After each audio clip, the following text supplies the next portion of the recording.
गगन गिल लिखती हैं कि थोड़ी सी उम्मीद चाहिए, जैसे मिट्टी में चमकती किरण सूर्य की, जैसे पानी में स्वाद भीगे पत्थर का, जैसे भीगी हुई रेत पर मछली में तड़पन। थोड़ी सी उम्मीद चाहिए। नमस्ते, मेरा नाम सौरभ द्विवेदी है और आप देख रहे हैं हमारा कार्यक्रम उम्मीद की बात, जिसमें हम आपको बताते हैं उन व्यक्तियों, संस्थाओं और कार्यों के बारे में जिनके चलते कोरोना की इस भीषण महामारी में भी उम्मीद बनी हुई है। इस दौरान हम कुछ कॉन्टैक्ट डिटेल्स भी आपके साथ शेयर करते हैं दो वजहों से। पहली, ताकि कोई कोविड पेशेंट या उसके परिवार वाले संबंधित मदद के लिए इनसे संपर्क कर सकें। दूसरी, अगर आप भी इस मुश्किल दौर में उम्मीद बनना चाहें और पता ना हो कैसे, तो इन व्यक्तियों या संस्थाओं से संपर्क करें। तो शुरू करते हैं आज का उम्मीद की बात। पहली बात हमारे पास आई दिल्ली से। आज तक के संवाददाता है राम किंकर सिंह। उन्होंने बताया कि प्रधानमंत्री नरेंद्र मोदी की बड़े उद्योगपतियों और एनजीओ से अपील के बाद दिल्ली के पंजाबी बाग की NGO helping care welfare foundation ये दिल्ली के सभी थानों में फ्री ऑक्सीजन सिलेंडर मुहैया करवा रही है। इस संस्था के प्रेसिडेंट लोकेश मुंजाल, उनकी बात सुनिए। मैं Lokesh Munjal, helping care welfare foundation का प्रेसिडेंट। जिस तरीके से दिल्ली पुलिस को दिन रात 2400 कॉल आ रही है कि हमें ऑक्सीजन की जरूरत है, तो हमारी फाउंडेशन ने ये फैसला लिया कि हम दिल्ली पुलिस को सभी थानों में, ज़्यादातर सभी थानों में हम free of cost oxygen cylinder provide करवाएंगे, जिससे कि लोगों की जान बच सके। सबसे पहले आदमी परेशान होने के बाद 100 नंबर कॉल करता है, और जिस तरीके से दिल्ली पुलिस दिन रात काम कर रही है लोगों की सेवा के लिए, ऑक्सीजन के लिए, इसलिए हमने ये फैसला लिया कि हम लोगों को दिल्ली पुलिस के उससे लोगों को मुहैया करवाएंगे, और जो सही लोग होंगे उनको ऑक्सीजन प्रोवाइड कराई जाएगी। ये हमारी फाउंडेशन ने फैसला लिया है। आने वाले दिनों में हमारी ये मुहिम जारी रहेगी, और उसके बावजूद हम जो बेगस लोग हैं, जो लोग फुटपाथ पे हैं, जिनको ऑक्सीजन नहीं मिल पाती, उन तक भी हम पहुंचाने की पूरी कोशिश करेंगे, जिन तक सरकारों का भी ध्यान नहीं, जो ना तो निजी हॉस्पिटल में जा सकते हैं ना सरकारी हॉस्पिटल में जा सकते हैं। दूसरी उम्मीद की बात हमारे पास आई ओडिशा के गंजम जिले से। यहाँ के कलेक्टर विजय अमृता कुलांगे शहर के कोविड हॉस्पिटल के औचक दौरे पर थे। इस दौरान वो एक युवक के बेड पर फैली किताबें देखकर हतप्रभ रह गए। हॉस्पिटल, वो भी जनरल वार्ड, और वहाँ की परिस्थितियों में भी कोई पढ़ाई कर रहा है। ऐसे में विजय सुखद आश्चर्य से भर गए। युवक का नाम पता नहीं चला, पर इतना पता है कि वो कोविड पॉजिटिव था और हॉस्पिटल में भी सीए की तैयारी कर रहा था। विजय ने ट्वीट कर भी इस युवक को शाबाशी दी और कहा कि समर्पण आपके सारे दर्द भुला देता है। हमारी उम्मीद की बात में इस अनाम युवक की बात इसलिए क्योंकि कुछ लोग कोरोना पॉजिटिव पाए जाने के बाद बहुत घबरा जाते हैं। अपनी या परिजनों की शारीरिक बीमारी उनको मानसिक रूप से भी परेशान करती है, जो स्वाभाविक भी है। लेकिन इस स्थिति में करें क्या? हेल्थ एक्सपर्ट कहते हैं कि ऐसा काम करिए जिसमें आप इंगेज रहें, जिसमें आपको आनंद आता हो, और इसलिए उम्मीद की बात में ये बात की गई। अब बात एमपी के जिले नीमच से। यहाँ का एक कस्बा है मनासा। यहाँ रहते हैं जगदीश जटिया। वेल्डिंग का काम करके गुजारा करते हैं और इसके लिए उन्हें ऑक्सीजन सिलेंडर की ज़रूरत होती है, और इस वास्ते उनके पास एक सिलेंडर है नहीं बल्कि था, क्योंकि इसे भी उन्होंने कोविड मरीजों की जान बचाने के लिए प्रशासन को दे दिया है। जगदीश की मनासा में छोटी सी गुमटी है। खुद का 4 लोगों का परिवार किराए के मकान में रहता है। पत्नी मजदूरी करती है, बेटा पढ़ाई कर रहा है और पिता का हाथ भी बटाता है। इसलिए आया विचार के कोई किसकी जान बचे और 2-4 जने बचे तो अच्छी बात है मेरे लिए, किसकी दुआ मिले और अपना अच्छा काम चले। और हाँ, सिलेंडर देना तो गैस किसके काम में आवे तो अच्छी बात है, और किसका फायदा हुए उसकी बात है। तो आपकी कमाई उससे एक सिलेंडर से उससे होती है, उससे रोटी चलती मेरी, और मैं उसी से कमा के खाता हूँ। तो वो भी क्या आपने दे दिया? वो भी मैंने दे दिया, फिर भरा के लाएंगे, फिर चलेगा धंधा हमारा। उम्मीद की बात में अब 2 दोस्तियों का जिक्र। पहली दोस्ती की मिसाल नोएडा से। न्यूज़ 18 के मुताबिक एक शख्स हैं देवेंद्र, बोकारो में रहते हैं। उनके दोस्त रंजन अग्रवाल नोएडा में रहते हैं। रंजन कोविड की चपेट में है। पिछले कुछ घंटों में रंजन का ऑक्सीजन लेवल लगातार गिर रहा था। ऑक्सीजन चाहिए थी, व्यवस्था नहीं हो पा रही थी। बोकारो से एनसीआर की दूरी गूगल दीदी 1200 किलोमीटर से ज़्यादा की बताती है। तो आपको लग रहा होगा कि देवेंद्र अपने दोस्त से इतने दूर रहकर क्या कर लेते, लेकिन अगर सिर्फ सवालों की बात होती तो ये बात उम्मीद की बात में नहीं होती। देवेंद्र को जैसे ही पता चला कि दोस्त की जान को खतरा है, ऑक्सीजन सिलेंडर की व्यवस्था करने में लग गए। बोकारो में ही मुश्किल हुई पर इंतजाम हो गया, लेकिन सिलेंडर तो नोएडा में चाहिए था, बोकारो में नहीं। फिर देवेंद्र ने गाड़ी अपनी उठाई और निकल पड़े बोकारो टू नोएडा। 24 घंटे के करीब का समय लगा, लेकिन अपने दोस्त को आवश्यक मदद उपलब्ध करवा कर माने। अनुमान लगाना कठिन नहीं कि इतनी लंबी यात्रा के दौरान देवेंद्र को कितनी परेशानियों का सामना करना पड़ा होगा। डबडबाई आंखों से रंजन बोले, ऐसे दोस्त के रहते कोरोना मेरा क्या बिगाड़ लेगा। दोस्ती की दूसरी दास्तान हर संवेदनशील इंसान को थोड़ा दुखी करेगी, लेकिन इसके मूल में एक सुंदर बात है, उम्मीद की बात जो इतनी जाहिर है कि हमें आपको समझाने की जरूरत नहीं, इसलिए सिर्फ कहानी बताते हैं इंडिया टुडे के जानिब से। हेम सिंह प्रयागराज में रहते थे, कोविड के चलते मृत्यु हुई। हेम सिंह के बच्चे और बीवी पहले ही गुजर चुके हैं। उनके बाकी रिश्तेदार भी अंतिम संस्कार करने से पीछे हट गए। ऐसे में उनका अंतिम संस्कार किया उनके दोस्त शिराज चौधरी ने।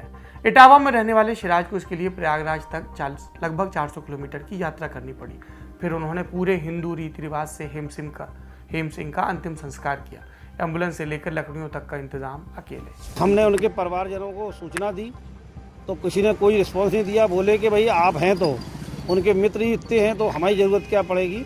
तो फिर हमने वहाँ से बॉडी रिसीव करी यस हॉस्पिटल से और अंतिम अपने एम्बुलेंस के माध्यम से हम फाफा मऊ घाट पे पहुँचे। वहाँ हमने लकड़ी के पैसे जमा किए और पैसे लकड़ी का इंतजाम करके लकड़ी लगवाई और उनका अंतिम संस्कार किया। तो क्या परिवार के लोग नहीं आए, आप एक मुस्लिम होते हुए अंतिम संस्कार किए? हमारा तो इसमें सिर्फ एक ही संदेश है कि लोग कोरोना से डर रहे हैं, इतना तो न डरें कि उनके अपने जो है सब जो है लावारिस हो जाएं। कोरोना एक डर है ठीक है, लेकिन उसके लिए सावधानियां हैं। पूरी सावधानी के साथ अपनों का साथ दें और डरने की हमारी समझ से ज़रूरत नहीं है।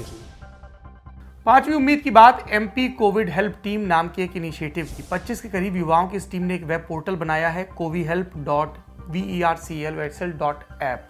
ये पोर्टल मध्य प्रदेश के कोरोना रोगियों, उनके तीमारदारों के लिए एक वन स्टॉप सॉल्यूशन है।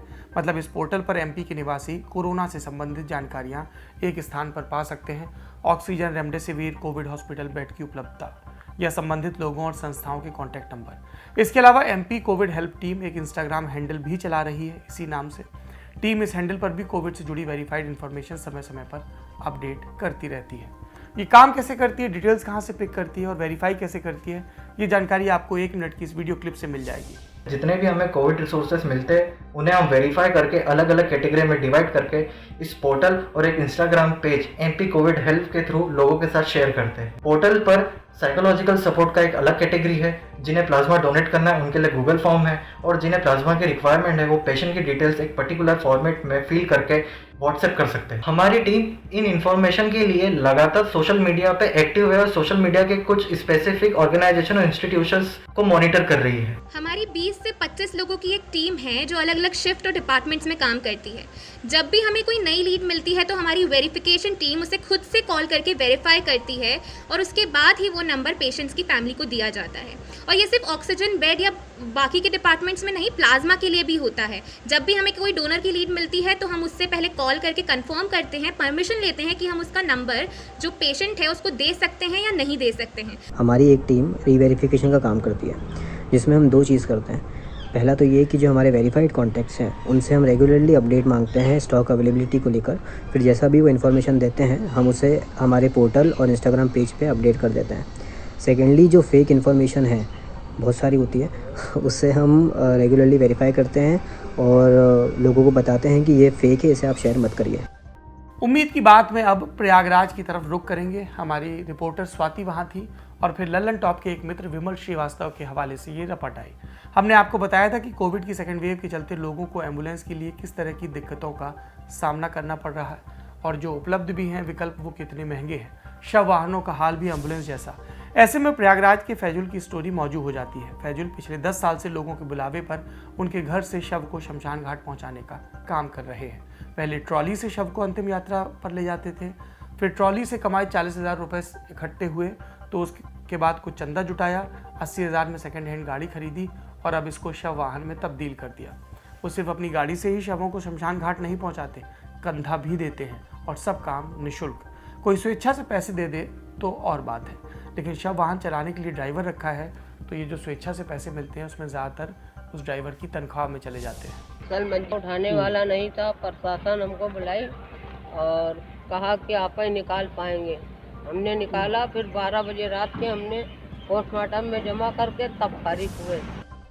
7वीं और आज के दिन की अंतिम उम्मीद की खबर एक फ्रंटलाइन वर्कर की है। ये है डॉक्टर प्रीति। इनकी 7 साल की बेटी है। बेटी को कितनी ज़रूरत होगी माँ की, मेरे बताने की ज़रूरत नहीं। लेकिन डॉक्टर प्रीति पिछले 1 महीने से दिन में 16-16 घंटे पीपीई किट पहनकर हॉस्पिटल में काम कर रही हैं। सिर्फ मरीजों का दबाव से इलाज नहीं करती, सेहत से लेकर मनोरंजन का भी पूरा ख्याल रखती है। आजकल जो सिचुएशन है वो तो ऐसी है कि हर लोग अपनी डबल 2 बार ड्यूटियां कर रहे हैं, कोई घर नहीं जा पा रहा है, नर्सेज इतने कम है कि वो कितना ज्यादा पेशेंट्स को मैनेज कर रहे हैं। हर कोई ऐसे है कि घर तो दूर की बात है, जाने को फोन पे बात करने का भी टाइम नहीं है। हर मिनट एक पेशेंट सिक हो रहा है, हमारे पास ऑक्सीजन पे आ रहा है, ऑक्सीजन बेड्स कहीं मिल नहीं रहे हैं। आपने दिल्ली की हालत देखी होगी, दिल्ली से इतने मरीज हमारे पास यहाँ पे आते जा रहे हैं। तो हर किसी ने अपने आप को इतना स्ट्रेच किया हुआ है कि डॉक्टर्स को ले लीजिए, नर्सिस को ले लीजिए, हेल्थ केयर वर्कर्स को ले लीजिए, अपने GDS को ले लीजिए, सभी अपनी लगे हुए हैं पूरे काम करने के लिए। तो लोगों को कहना ये है कि लोग घबराए नहीं, जो लोग ठीक हैं अपने घर पे रह के अपना संतुलन बनाए रखें। ये थी उम्मीद की बात से जुड़ी कुछ खबरें और आखिरी में उम्मीद का संदेश। नमस्कार, मेरा नाम रोहित त्रिपाठी है और कोविड के सेकेंड वेव आने के बाद से हम लोगों ने लोगों की परेशानी देखी, लोगों को मरते हुए भी देखा और उस पे सरकारी सिस्टम का इग्नोर करना लोगों को। उसके बाद से हमने एक छोटी सी मदद की मुहिम शुरू की जो लोकल लेवल पे काम कर रही है। लोकल लेवल पे लोगों की ज़रूरतें देख के उस हिसाब से मदद मुहैया करा रही है। हॉस्पिटल से ऑक्सीजन सिलेंडर या फिर मेडिसिन के रिगार्डिंग हम मदद कर रहे हैं। और अगर आपको भी ऐसी कोई भी ज़रूरत हो, खासकर उत्तर प्रदेश के किसी भी ज़िले में, तो आप अपनी ज़रूरत हम तक पहुंचा सकते हैं। आप हमें बता सकते हैं। हमारी टीम को बताने का या हमको बताने का ज़रिया व्हाट्सएप या फिर आप मुझे फ़ोन कॉल कर सकते हैं। तो हमारा व्हाट्सएप नंबर है 9118183960 और हमारा कॉलिंग नंबर है 7651993530। इसके अलावा अगर आप व्हाट्सएप और कॉल के अलावा भी आपको कोई ज़रूरतमंद सोशल मीडिया पे दिखता है तो आप हमसे फेसबुक के थ्रू जुड़ सकते हैं और मुझे वहाँ पे बता सकते हैं। मेरी फेसबुक आईडी रोहित अनिल त्रिपाठी के नाम से मैं फेसबुक पे अवेलेबल हूँ। इसके अलावा मैं एक छोटा सा मैसेज और देना चाहूँगा कि कोविड पेंडेमिक में सरकारी सिस्टम ज़्यादा काम लोगों के नहीं आ रहा है, लोग ही लोगों के काम आ रहे हैं। तो आप तक अगर कोई भी ज़रूरतमंद पहुँचता है और आप उसकी किसी भी प्रकार से सहायता कर सकने में सक्षम है तो उसे इग्नोर ना करें। कोई भी मैसेज अगर है आपके पास तो उसे शेयर करें, उसे बढ़ाएं, ये जानते हुए भी कि आप कुछ नहीं कर सकते फिर भी आप उस मैसेज को बढ़ाते हैं। कोई ज़रूरी नहीं है कि आप पैसे से सहायता कर सकते हैं या संसाधन से सहायता कर सकते हैं। आप उस मैसेज को 10 लोगों तक अगर फॉरवर्ड करेंगे तो हो सकता है वो किसी के काम आ जाए। आपके पास कोई लिंक है वो शेयर कर डालिए। अगर आपको लगता है आपका काम कल किसी हॉस्पिटल में हुआ है तो आपके पास वो इन्फॉर्मेशन है वो फॉरवर्ड करिए। इसके अलावा एक और छोटी सी अपील, कोविड से रिकवर्ड हुए लोग प्लाज्मा जरूर डोनेट करें। हम लोग मदद कर रहे हैं और ये समस्या बहुत फेस कर रहे हैं कि लोग प्लाज्मा डोनेट करने से इनकार कर दे रहे हैं। लोग लोगों के काम आएंगे और आप अगर प्लाज्मा डोनेट करेंगे तो उससे किसी की जिंदगी बच सकती है। यही मेरा मैसेज है और यही आप लोगों से भी फॉलो करने की अपील है। आखिरी में क्या कहूँ, एक कवि हुए वीरेन डंगवाल, उनकी कविता सुनाता हूँ। मैं नहीं तसल्ली झूठ मूठ की देता हूँ, हर सपने के पीछे सच्चाई होती है, हर दौर कभी तो खत्म हुआ ही करता है, हर कठिनाई कुछ राह दिखा ही देती है। आए हैं जब हम चलकर इतने लाख वर्ष, इसके आगे भी तक चलकर ही जाएंगे, आएंगे उजले दिन जरूर आएंगे। इन्हीं उजले दिनों की उम्मीद के साथ आज का शो खत्म करते हैं। जो शक्तिशाली हैं उनकी जवाबदेही और जो जनता है उसकी जागरूकता, इन्हीं 2 शब्दों के साथ विदा लेता हूं। आपका दिन शुभ हो। आज के दिन उम्मीद की राह पर कुछ और कदम चलें, किसी की मदद ज़रूर करें।